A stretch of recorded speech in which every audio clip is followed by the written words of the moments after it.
Hello and welcome to this edition of Viewpoint, Europe's first human rights talk show. In today's programme, just how free is freedom of expression? Are journalists and activists being gagged in Europe? And when does personal opinion, freely expressed, turn into hate crime? But first of all, let's just take a look at this sad tally of journalists who have paid the price. Attacks on journalists in Europe have risen steadily since the year 2000. 9 journalists died in 2009, according to the International Federation of Journalists. The non-governmental organisation based in Brussels reported that all 9 were killed in Eastern Europe. Most were murdered while investigating government secrets, human rights violations or public scandals. Some parts of the old continent, often seen as a defender of human rights, are having trouble in accepting tough questions and inconvenient truths, often posed by journalists.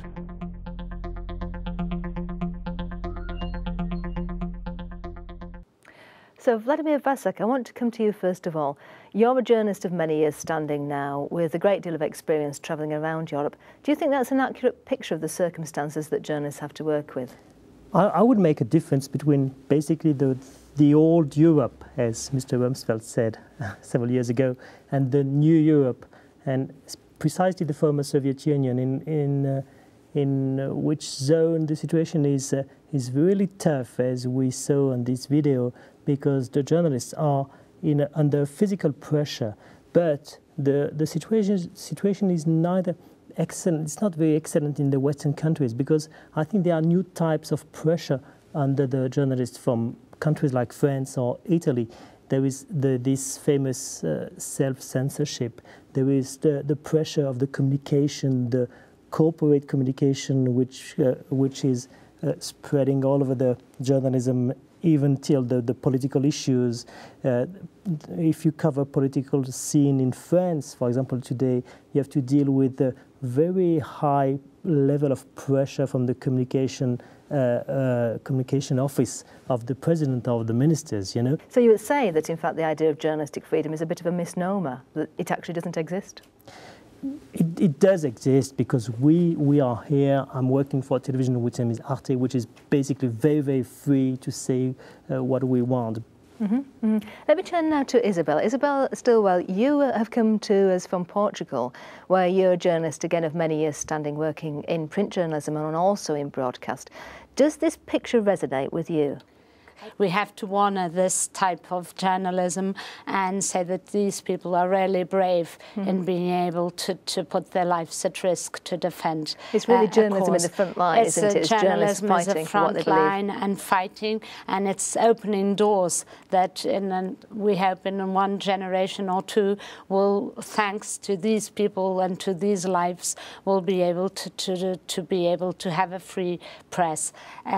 Saying that and sort of honouring these people, I think Vladimir is completely right, saying that we have other sort of pressures, other sort of influences, and the cooperation, the fact that press is nowadays normally a press group belongs to a big corporate group that has other interests. We don't have to study to be able to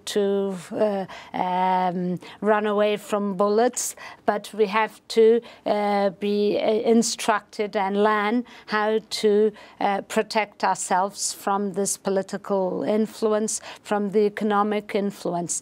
We used to think advertising was our enemy. When I began in journalism, we were very tight thinking.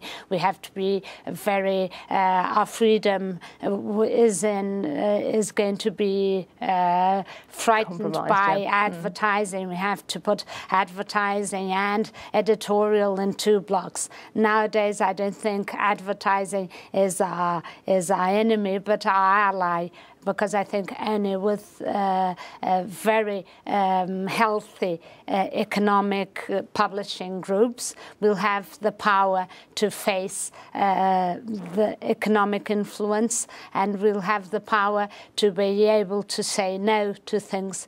Can I move on to you, Jan Malinowski? You're from the Council of Europe, and the Council, of course, has that role to safeguard human rights, part of which is freedom of expression.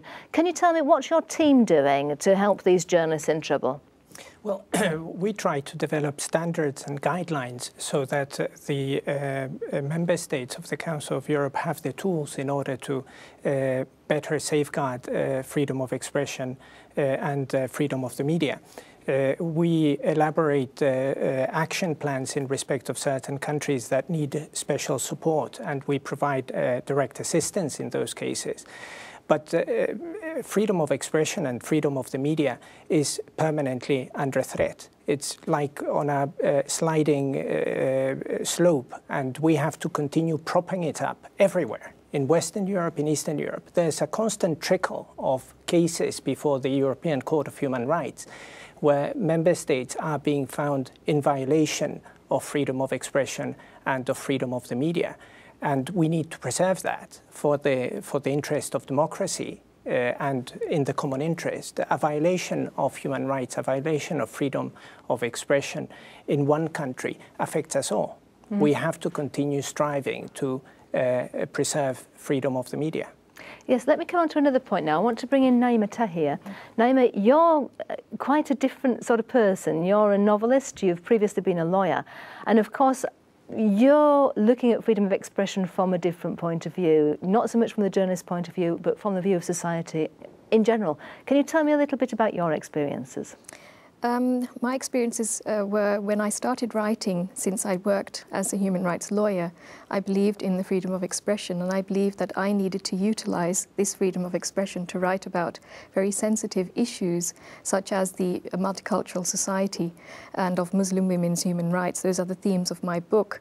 And my experience has been that whatever you write is a risk. Whether it's the issue I write about, which is a very hot potato issue, you know, Islam in Europe, Muslims in Europe, the position of Muslims and their integration in Europe, whether they share the same norms and values as the European countries. Those are very sensitive issues, and it's a risk to write on those issues, but I think it's a risk to write on any issue these days, because whatever you write does get taken out into a larger media. It doesn't remain on paper.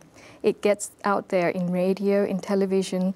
Masses of people see what you write, and that can then have the danger of being taken out of context. So that's very interesting, Naima, especially since you come from the Netherlands, which of course is a place that's seen some of these issues, and especially the story of Pim Fortuyn, who was actually shot for his views. Let's look at a video of that now. At your service. Pim Fortuyn was murdered in 2002, 1 week before he was due to contest a general election in the Netherlands as head of the party which bore his name, the Pim Fortuyn list.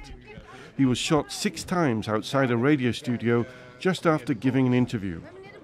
Volkert van der Graaf was sentenced to 18 years in prison for killing Fortuyn. Van der Graaf was an animal rights activist and environmentalist and claimed he'd committed the murder in order to protect weaker groups in society.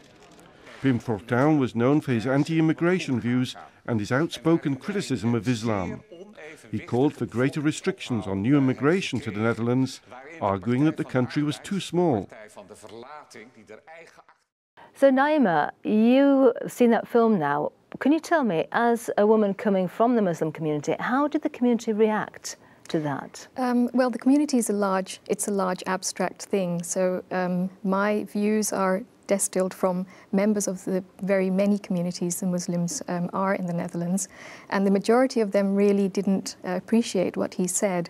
He was very harsh, he was very outspoken, and actually that's not the only point. He was one of the first people who actually criticized how integration had happened in the Netherlands. He criticized migrants for not having integrated properly or sometimes not at all, and this criticism had not been mentioned. It had not ever been something of a politician to speak in that manner about migrants in the Dutch society. So Muslims were angered, shocked. They kind of felt not at home, and they did express a feeling of, being attacked on racism grounds. Do you feel that the situation has got worse since? I think the situation has gone better because Pim Fortuyn was, of course, murdered by an environmentalist, not a Muslim radical. And then we did have another murder of Theo van Gogh, who was murdered by a Muslim radical. To my opinion, as long as we keep speaking and as long as there's dialogue and as long as there's a lot of it out there, the situation will still be good. I'm an advocate of, if there's a lot of hate speech or harsh speech, you should not silence yourself, but you should just bring in more speech and better speech. And I think now that the dialogue has really erupted in the Netherlands about, let's say, the Muslims, there is more speech. The only problem I find is that it's not always better speech. We have to work towards a more civilized and a more eloquent and a more rich manner of speaking, introducing more vocabulary and more analysis of the communities we talk about.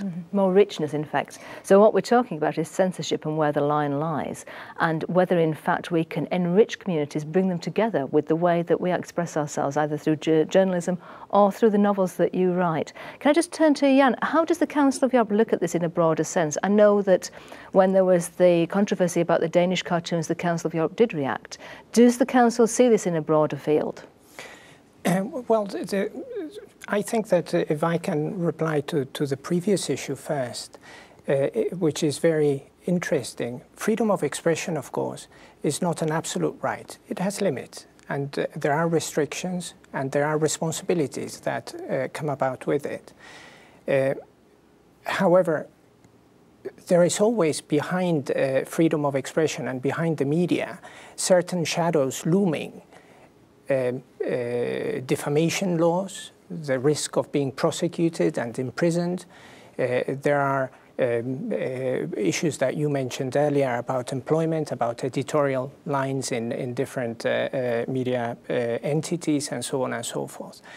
There is a serious risk of that insidious censorship, perhaps on occasion, but self-censorship and self-restraint that gets installed in the media, that it is very, very dangerous. The Court of Human Rights has established very clearly what the limits are. Any restriction on freedom of expression has to be in the law, and the law has to be understandable, and the application of the law has to be foreseeable. One can imagine what will the consequence in law be, and that is not always the case. There are other requirements. The second main requirement is that any restriction to freedom of expression has to be in the interest of society, of a democratic society. It has to be in response to an urgent social need. And then a third requirement, it has to be proportionate. Even if the other two may appear to be satisfied, if you cannot demonstrate that the restriction has actually delivered the result, it may be considered as illegitimate. So there are safeguards, but they have to be used. That's very interesting. Media has to go out there and claim their rights as well. So this is a very sort of down-to-earth, very legal viewpoint, but can I just bring in the journalists to see what their reaction is to that? Vladimir, what would you say to that? Is there censorship, is there self-censorship in journalism? Where do the limits lie? There is a higher and higher level of self-censorship, especially in the Western Europe at the moment. But what I see as a hope for journalism, I see that the birth of the media through internet, it's a huge revolution for our job. Because basically, first, if you look at the structure of a website, all the journalists, the print journalists, the radio journalists, the TV journalists, we are all together on the websites. So it's a reunification of the journalism, okay? And second, with the websites, you can make a television, you can make a radio, you can make print journalism for quite a low price. And we see the situation I look precisely is France, because it's the better I know. You see new media arriving, new generation of journalists. They are not subject to self-censorship as the older journalists are. So, of course, journalism's changing quite a lot. Yeah, and a lot. with it are coming the new censorships, and even the bloggers are now finding it difficult. Let's look at what happens when the state loses its sense of humour. In June 2009, the State Statistical Committee of Azerbaijan announced that the government had spent almost $180,000 to buy 34 donkeys. Video bloggers Emin Mili and Adnan Hajizadeh found this a perfect opportunity to make a satirical piece.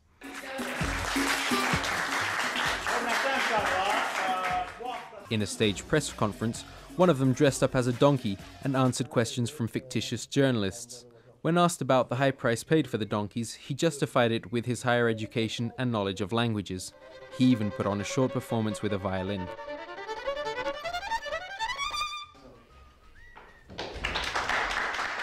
One month later, the two bloggers were attacked and beaten by two men in a restaurant in Baku, Azerbaijan's capital. Whilst at the police station filing a complaint, the two bloggers were arrested and charged with hooliganism. After 2 months in pre-trial detention, Hajizadeh and Mili were found guilty of the charges brought against them and sentenced to 2 and 2.5 years in prison respectively. The case has been strongly condemned by the OSCE, the European Union and Reporters Without Borders.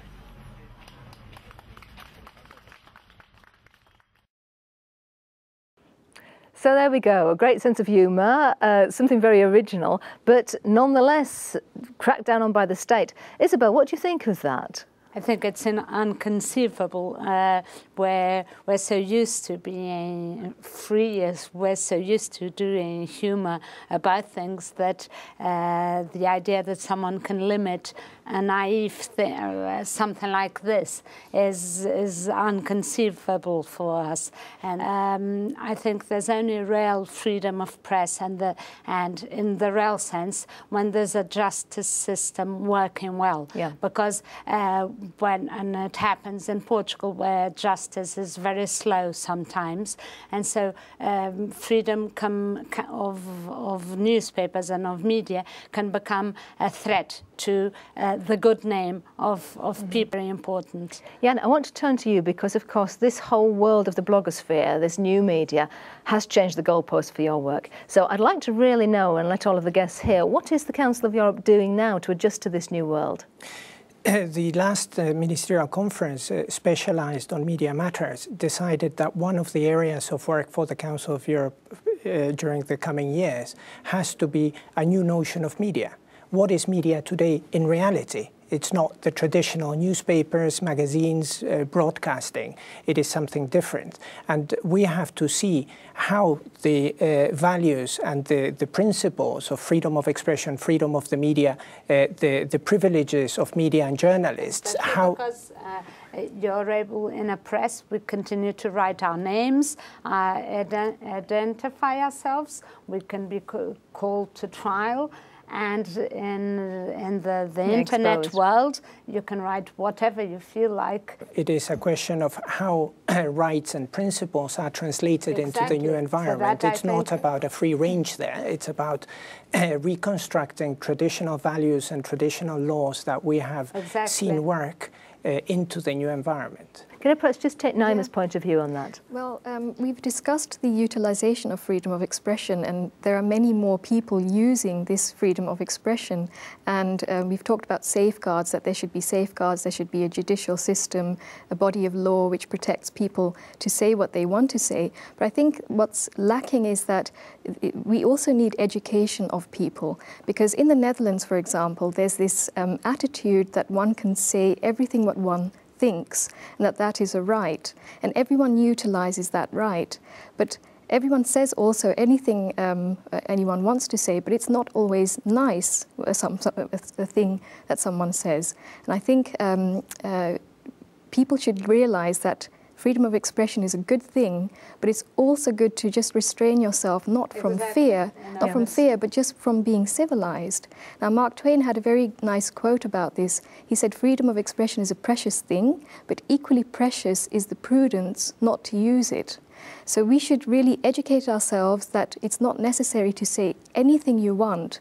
It is necessary to say the good things. it's necessary to say even the sharp things, but in a very civilized manner. So I think we should educate people more on the utilization of freedom of expression, which is another avenue, which is besides the avenue of the legal protection. Great. So the idea is that all human beings have to learn this form of politeness, being able to take each other into consideration, not just the people who are perhaps the writers. With good manners. I would even add a richness of vocabulary, as I spoke earlier, and just an education of who we are speaking of. There's a lot of we know so little about communities we have harsh opinions on. So there should be more education. There should be more nuanced debate. There should be a search for details, a search for a vast amount of elements which also should be expressed. I think Vladimir wants to come in here also. Yeah, I just would like to precise. I think my point of view, tomorrow's journalism, tomorrow's media is not a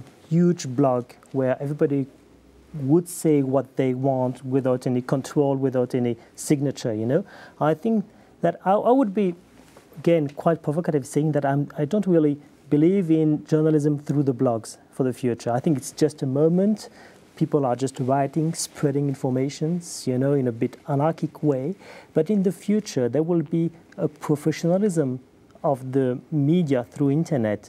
And we see already that the more important media through internet are the media who are made by professional journalists, who are educated, who know how to write, who know they sign their papers. You know, I think it's it's just a moment where everybody is expressing himself, but I think it will calm down in the future. We need some rules for the freedom of expression. We need to protect it, but we also need to educate the journalists, and in the future we need journalists for sure. For sure, we need journalists. Jan, rules for freedom of expression on the internet. Have you been thinking about that at all? We have been working on that for some time already. Freedom of expression, of course, was defined in a world where the internet did not exist. But fundamental rights, human rights, apply equally to the digital environment. And we have been developing norms that explain how it should apply to the new environment. The blogs, some people say that they are already in decline. We are now thinking about the social networks as means of communication, means of mass communication as well. We have to start thinking very openly about what media is becoming and what will be in the future, and consequently where we are going to be protecting these rights with education, with civility in the use of those rights, of course. I'm just actually curious, Naima, as a novelist, I wonder if you've actually tried your hand at blogging. Have you tried that form of expression? No, I'm very traditional. I like the traditional way of writing, just via a book and sometimes through newspapers, columns. But I do read blogs, and I think people do express themselves very quickly, and there could be some. We should put in some time before someone thinks something and expresses something, and there's really little time in how people are blogged. And I remember when I was on television for my first big interview on Muslim issues, and it was a very harsh interview, and I got a lot of hate mail, and for a certain instance, you do feel very afraid, when someone says you should stop speaking and we're going to really attack you. It was really harsh hate mail. But once you understand the type of person who is behind this hate mail, it's the young person who just quickly writes something, and then it's, fueled by a remark of someone else.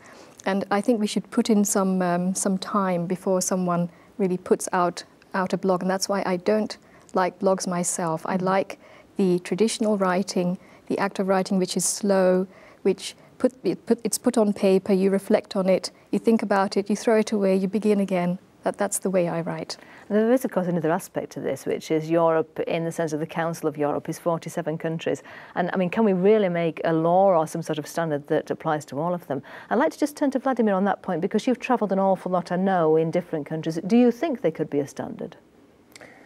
I think there is a standard, because as you said previously, that they are the main principle, the basic principle of the freedom of speech, of the freedom of human rights. this is the root. This is something that you cannot be negotiated. You know, it's something which is essential for all of us. Either we are print journalists or web journalists. You know, and this is something which can. I think we will see how these principles are important, because when we will see how important they are, even if they are under the pressure of the speediness of the web, you know, under the pressure of the economical pressure, the political pressure, and these principles, if we can have them as a basis for the 47 or even more countries in Europe, it's something that we have to reach, we have to fight for that, and then we can have something that we can just show every time, that we as journalists, we never have to forget these principles, and we have to be awake all the time, even if we are in Minsk or in Strasbourg or in Paris or in Rome, you know. Mm-hmm.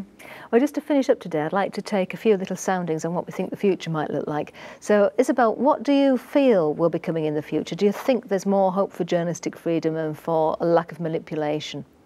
I'm an optimist, and I think the world is always getting a better place. And the fact that we are here discussing this means that we are all alert to the problems. And so there will always be problems. That's a fact. But I think we'll be able to go on solving them as they come along. Mm-hmm. Mm-hmm. From the point of view of the Council, what's the future looking like? We have to continue striving to protect freedom of expression and freedom of the media. It's hard work, but we have to continue doing it. And if we succeed, we will improve little by little the situation. Mm-hmm. And Naima, in your world, how are you going to make the pen mightier than the sword? By using it as a pen. It is not a sword. I write about sensitive issues, about Muslim women's human rights, and I've learned that it's better to write as detailed and as nuanced and as civil as possible. And I believe that the future debate on freedom of expression will focus on this aspect. It will not just focus on the legal protection aspect, but on the aspect of prudence. How does one express oneself in a prudent manner? And education and virtues are necessary for that. And finally, to go out where we came in, Vladimir, what are your thoughts about the future? I know that you believe very strongly that journalism, professional journalism, will make a resurgence. How do you see that happening? I see that the new generation of journalists and even the kids today, they will see the moment that we are living today, the beginning of the year 2000 and from the beginning of the 90s, as an historical moment where we set up a new journalism through the internet. I think that really the raising of the fact that we have internet today is completely changing everything, and we are living a revolution. We have to know that we are living a revolution. We have to adapt ourselves, and I hope that our children, the new generation, they will say, yeah, they started in a good way, and we have to keep going, never forgetting the main principles of journalism, of human rights from the end of the 18th century. So I think that's all we've got time for today, and I'd like to say thank you to all our guests. Looking forward to seeing you on Viewpoint again soon.